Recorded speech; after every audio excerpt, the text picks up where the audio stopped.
नमस्कार विद्यार्थी मित्र हो. मी श्री दिलीप मोहिते सर शिको आनंदे सोबत. आज आपण इयत्ता 8वी विषय मराठी आपल्या पाठ्यपुस्तकातील स्थूल वाचनाचा पाठ क्रमांक 10 म्हणजे लिओनार्दो दा विंची या पाठाचा स्वाध्याय आपण सोप्या भाषेत समजून घेणार आहोत. स्वाध्यायातील प्रत्येक कृतीचं मी स्पष्टीकरण सोप्या भाषेत दिले आहे. चला तर मग आपण लिओनार्दो दा विंची या पाठाचा स्वाध्याय अभ्यासूया.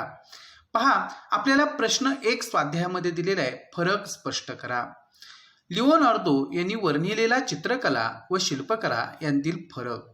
आता चित्रकलेच्या बाबतीमध्ये लिओनार्दो म्हणतो की चित्रकला शिल्पकलेपेक्षा श्रेष्ठ असते, तर चित्रकलेपेक्षा शिल्पकला श्रेष्ठ नाही असंही त्याचं मत होतं.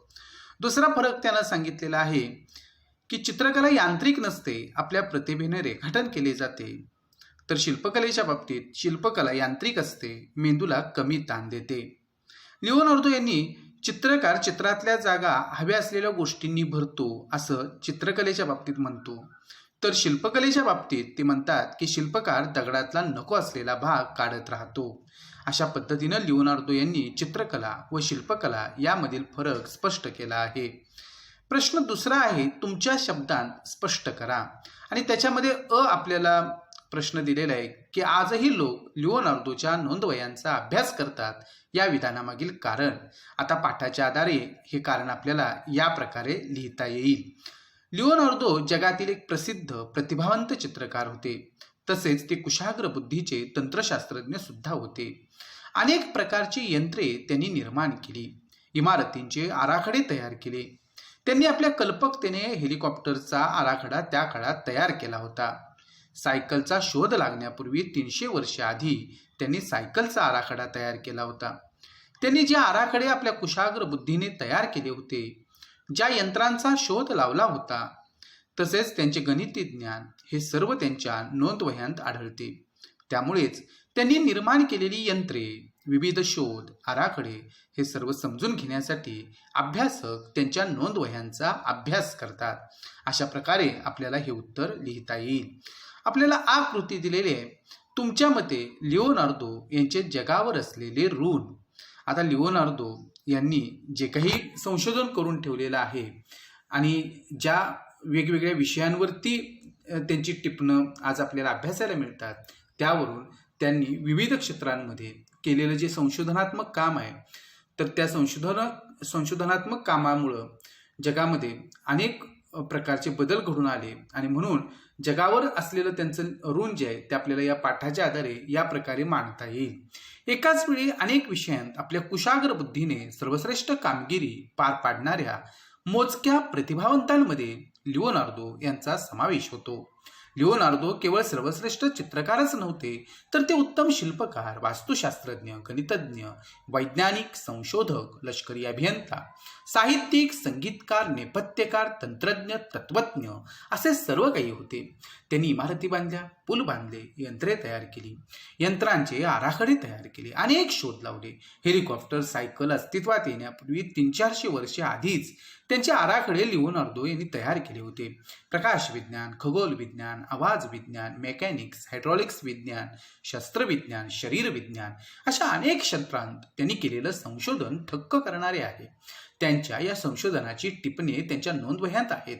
त्यांनी केलेलं हे असामान्य कार्य म्हणजे मानवजातीवर केलेले फार मोठे ऋण आहे. अशा प्रकारे आपण या प्रश्नाचं उत्तर लिहायचं आहे. आता ही प्रश्न आपल्याला दिलेला आहे की चित्रकार म्हणून लिओनार्दो हे अजरामर होण्याची कारणे. याचं उत्तर आपल्याला या प्रकारे लिहिता येईल. लिओनार्दो जगातील सर्वश्रेष्ठ चित्रकार मानले जातात. यासाठी त्यांनी घेतलेले कष्टही महत्त्वाचे आहेत. त्या काळातील श्रेष्ठ चित्रकाराकडे त्याने 13-14 वर्षे चित्रकलेचे शिक्षण घेतले. चित्रकलेतले बारकावे समजून घेतले. आपली चित्रे वास्तवदर्शी, खरीखुरी वाटावीत म्हणून ते सर्व गोष्टींचं बारकाईने निरीक्षण करीत असत. साप, पाली, सरडे असे अनेक प्राणी जंगलातून पकडून आणून त्यांचे निरीक्षण करीत. मानवी देहाची रचना समजून घेण्यासाठी त्यांनी अँटोनियो डेल या प्रसिद्ध शरीरशास्त्रज्ञांकडून शरीर रचना समजून घेतली. अशा प्रकारे चित्र रेखाटण्यासाठी प्रत्येक गोष्टीचा अतिशय बारकाईने अभ्यास केला.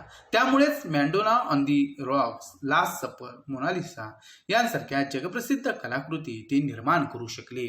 अशा प्रकारे आपल्याला चित्रकार म्हणून लिओनार्दो या अजरामर होण्याची कारणे सांगता येतात. आता खेळू या शब्दांशी मध्ये आपल्याला अकृती दिलेली आहे. खालील वाक्प्रचारांचा अर्थ सांगून वाक्यात उपयोग करा. आता वाक्प्रचार दिलेला आहे. तहानभूक विसरणे याचा अर्थ आहे एखाद्या गोष्टीत पूर्ण गढून जाणे. आपल्याला या वाक्प्रचाराचा वाक्यात उपयोग या प्रकारे करता येईल. शेतकरी तहानभूक विसरून शेतात राबत असतात. आपल्याला पुढचा वाक्प्रचार दिलेला आहे. मंत्रमुग्ध होणे म्हणजे भारावून जाणे. वाक्यात उपयोग. शिवशाहीर बाबासाहेब पुरंदरे यांच्या व्याख्यानाने श्रोते मंत्रमुग्ध झाले. ही वाक्प्रचार दिलेले आहे. कोड्यात टाकणे म्हणजे पेचात टाकणे. वाक्यात उपयोग. पेरणीच्या वेळी कर्ज नाकारून बँकेने शेतकऱ्यांना कोड्यात टाकले. अशा प्रकारे दिलेल्या वाक्प्रचारांचा अर्थ सांगून आपल्याला वाक्यात उपयोग करता येतो. आता आपल्याला आकृती दिलेली आहे की खालील तक्त्यात दिलेली विरामचिन्हांची नावे लिहा व त्यांचा वापर करून वाक्य तयार करा. आपल्याला सगळीच विरामचिन्ह आता माहिती आहे. आपण बघूया कोणकोणती विरामचिन्ह आहेत. पहिलं विरामचिन्ह आपल्याला पूर्णविरामाचं दिलेलं आहे. वाक्यात आपल्याला त्याचा उपयोग या प्रकारे करता येईल.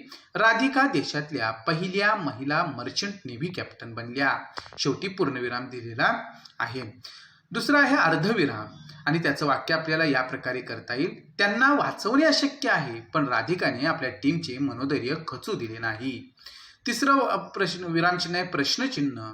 आपली नाजूक मुलगी समुद्रातल्या धोक्यांचा सामना कसा करेल आणि शेवटी प्रश्नचिन्ह दिलेला आहे. पुढचं विरामचिन्ह आहे उद्गार चिन्ह. उद्गार चिन्हाचा उपयोग पहा. शेवटी हे त्यांचं आवडीचं काम होतं ना. पुढील विरामचिन्ह एकेरी अवतरण चिन्ह आणि त्याचा वाक्यात उपयोग आपल्याला या प्रकारे करता येईल. तेव्हा राधिका संपूर्ण स्वराज्य या जहाजावर तैनात होत्या. संपूर्ण स्वराज्य या विशिष्ट हा जो काही शब्द आहे तर त्याला आपण एकेरी अवतरणात टाकलेलं आहे. दुहेरी अवतरण चिन्ह असं पुढील विरामचिन्हाचं नाव आहे आणि वाक्यात उपयोग आपल्याला या प्रकारे करता येईल. राधिका सांगतात हे सगळं आमच्या टीमच्या धाडसामुळे शक्य झालं. अशा प्रकारे आपल्याला दिलेली विरामचिन्हांची नावं आपण लिहिलेली आहेत आणि त्यांचा वापर करून वाक्य सुद्धा तयार केलेली आहेत. आता आपण समजून घेऊयामध्ये आपण व्याकरणाच्या कृत्या अभ्यासणार आहोत. पहा, आपण मागील पाठामध्ये स्वर संधी हा संधीचा प्रकार अभ्यासला. आता आपण व्यंजन संधी समजावून घेणार आहोत. आता पहा की वैशिष्ट्ये किंवा नियम आपल्याला इथं समजून घ्यायचे आहेत की एकमेकांशेजारी येणाऱ्या वर्णांपैकी दोन्ही व्यंजने असतील किंवा पहिला वर्ण व्यंजन आणि दुसरा वर्ण स्वर असेल तर तेव्हा व्यंजन संधी होते. म्हणजेच आपल्याला हे समजून घ्यायचं आहे की व्यंजन संधी कशाला म्हणायचं. तर जी काही एकापुढे एक येणारी जी दोन वर्ण असतात ते जर समजा पहिला वर्ण व्यंजन असेल आणि दुसरा वर्ण स्वर असेल किंवा दोन्ही वर्ण व्यंजन असतील तर त्याला आपण व्यंजन संधी असं म्हणणार आहोत. इथं उदाहरणाद्वारे समजून घेऊया. पहा, सत अधिक जन सज्जन असा संधीचा शब्द तयार होतो. आता सत मध्ये शेवटचं अक्षर त आहे आणि जन मध्ये पहिलं अक्षर ज आहे आणि ते ज असं तयार झालेलं आहे संधीचा वर्ण. इथे जर आपण बघितलं तर दोन्ही वर्ण जे आहेत त आणि ज ही व्यंजनं आहेत आणि ही व्यंजन संधीचं उदाहरण आहे असं आपल्याला सांगता येईल. आता पुढचं उदाहरण आहे चित अधिक आनंद चिदानंद. याच्यामध्ये पहा, चित मध्ये शेवटचा वर्ण त आहे आणि आनंद मध्ये पहिला वर्ण जो आहे तो आ आहे आणि या दोघांपासून दा हा वर्ण संधीचा तयार झालेला आहे. इथं त हे व्यंजन आहे आणि आ हा स्वर आहे. म्हणजे व्यंजन अधिक स्वर असं जरी असेल तरी सुद्धा ते व्यंजन संधीचं उदाहरण आहे. म्हणजे व्यंजन अधिक व्यंजन किंवा व्यंजन अधिक स्वर अशा पद्धतीनं जर हे वर्ण येत असतील तर आणि तो संधीचा शब्द तयार होत असेल तर त्याला आपण व्यंजन संधीचं उदाहरण म्हणायचं आहे. आता याच्यामध्ये काही नियम आहेत की प्रथम व्यंजन संधीचा नियम आपण समजून घेऊया. पहिल्या 5 वर्गांपैकी आता वर्णांचे काही गट आहेत की त्याच्यामध्ये क च ट त प हे तुम्हाला माहिती आहे वर्णमालेचं. तर क च ट त प अनुनासिकाशिवाय कोणत्याही व्यंजनापुढे कठोर व्यंजन आल्यास त्या पहिल्या व्यंजनाच्या जागी त्याच्याच वर्गातील पहिले कठोर व्यंजन येऊन संधी होतो. थोडंसं आपल्याला हे समजून घेत असताना मग 5 वर्ग कोणते, मग क च ट त प या प्रत्येक वर्गामध्ये कोणकोणती वर्ण येतात हे आपल्याला माहिती असायला पाहिजे. पहा, इथं क वर्ग आपण घेतला तर क, ख, ग, घ, न हे काय आहेत वर्ण आहेत. दुसरा गट पहा चच आहे, च, छ, ज, झ, न. तिसरा आहे टचा वर्ग, ट, ठ, ड, ढ, न. चौथा आहे तचा वर्ग, त, थ, द, ध, न. आणि पाचवा वर्ग आहे पचा, प, फ, ब, भ, म. आता हे आपण काय केलेले आहेत की हे 5 वर्ग जे आहेत ते इथं आता समजून घेतलेले आहेत. आता याच्यामध्ये प्रत्येक गटामध्ये पहिले 2 वर्ण जे असतात तर त्यांना कठोर व्यंजन म्हणायची. म्हणजे क, ख हे प्रत्येक गटामध्ये, दुसऱ्या गटामध्ये च, छ, तिसऱ्या गटामध्ये ट, ठ, चौथ्या गटामध्ये त, थ, पाचव्या गटामध्ये प, फ हे पहिले 2 वर्ण कठोर व्यंजन असणार आहेत.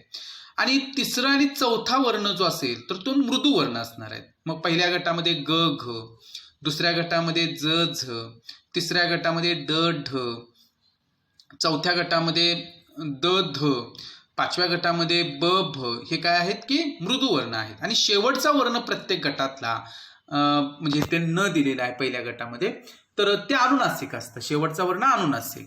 मग आता ह्याच्यामध्ये दुसऱ्या गटामध्ये न, तिसऱ्या गटामध्ये न, चौथ्या गटामध्ये न आणि पाचव्या गटामध्ये म अशा पद्धतीनं हे काय आहेत की अनुनासिक आहेत.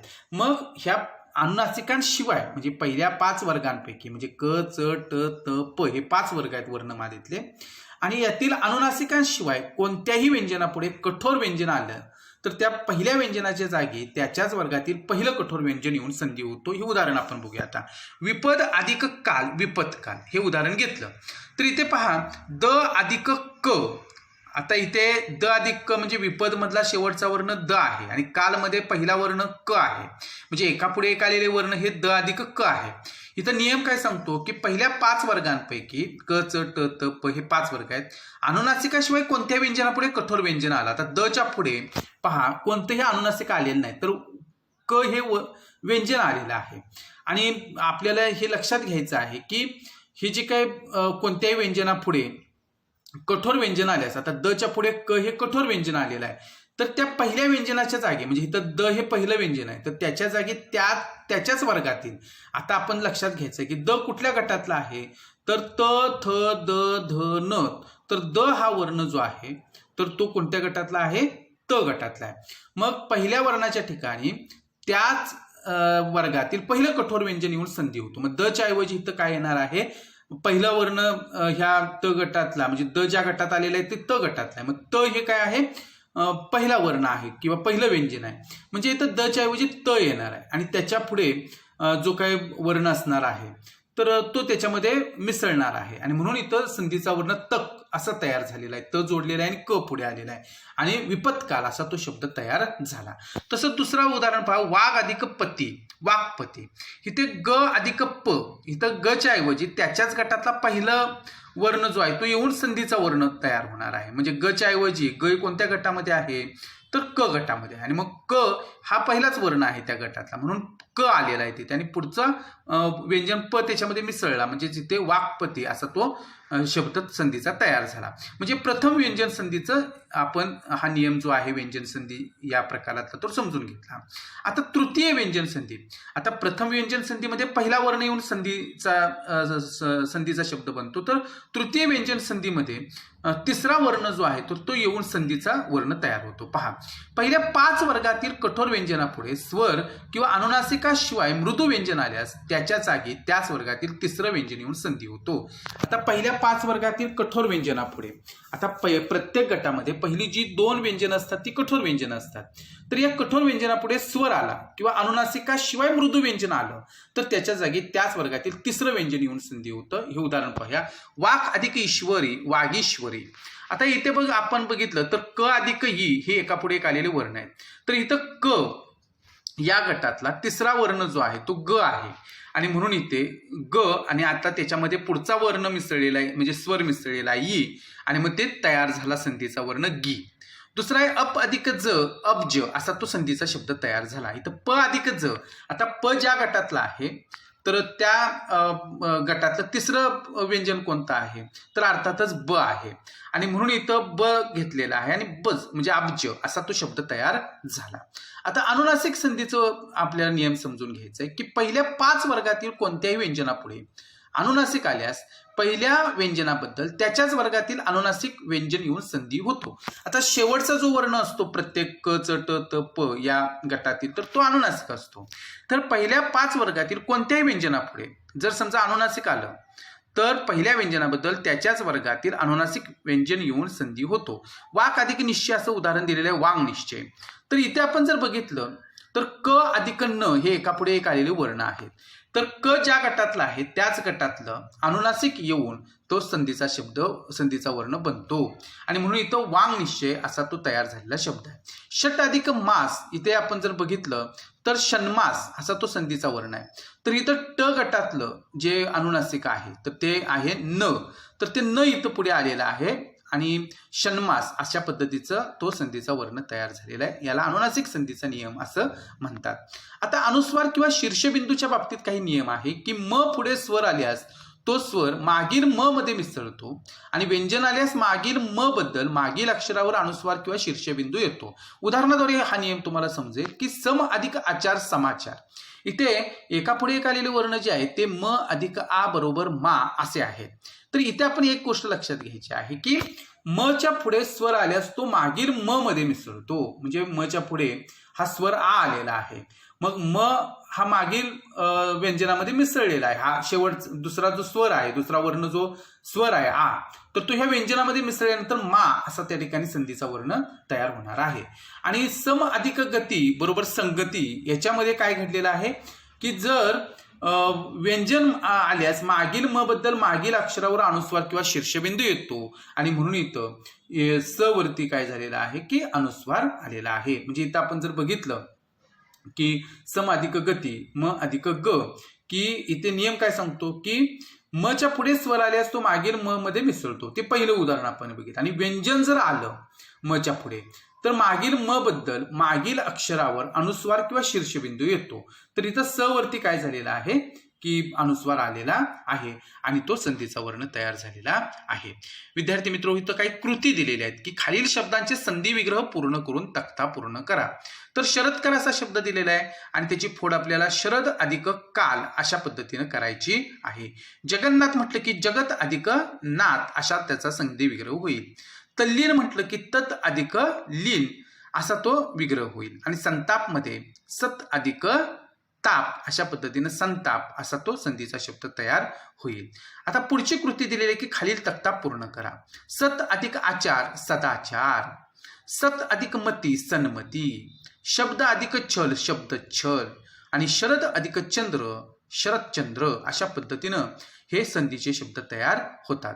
आता आपल्याला इथे काही महत्वाची गोष्ट सांगितली की जे आपण समजून घेतलेली आहे. परत एकदा आपण समजून घेऊ की जिथे उच्चाराची तीव्रता दिसते ती कठोर व्यंजनं समजावीत आणि तुलनेने ज्यांचा उच्चार सौम्य होतो त्यांना मृदू व्यंजनं समजावीत. आता कठोर व्यंजनं कोणती की क च ट त प हे जे काही वर्णांचे 5 गट आपण केलेले आहेत तर त्याच्यामध्ये पहिली 2 अक्षर प्रत्येक गटात ही कठोर व्यंजनं असतात की क ख च छ ट ठ त थ प फ ही कठोर व्यंजन. आणि मृदू व्यंजन कोणती तर प्रत्येक गटातील तिसरं आणि चौथं व्यंजन जे आहे ते मृदू व्यंजन असणार आहे की पहिल्या गटामध्ये ग घ तसं दुसऱ्यामध्ये ज झ ड ढ द ध ब भ अशा पद्धतीची ही मृदू व्यंजनं आहेत. आपल्याला संधी समजून घेण्यासाठी ही वर्णमाला अतिशय चांगल्या प्रकारे समजून घेणं गरजेचं आहे. विद्यार्थी मित्र हो, लिओनार्दो द विंची या पाठाचा स्वाध्याय तुम्हाला नक्की त्या ठिकाणी समजलेला असेल. सर्व व्हिडिओ पाहण्यासाठी चॅनेल सबस्क्राईब करायला विसरू नका. आज या व्हिडिओमध्ये आपण इथेच थांबू. धन्यवाद.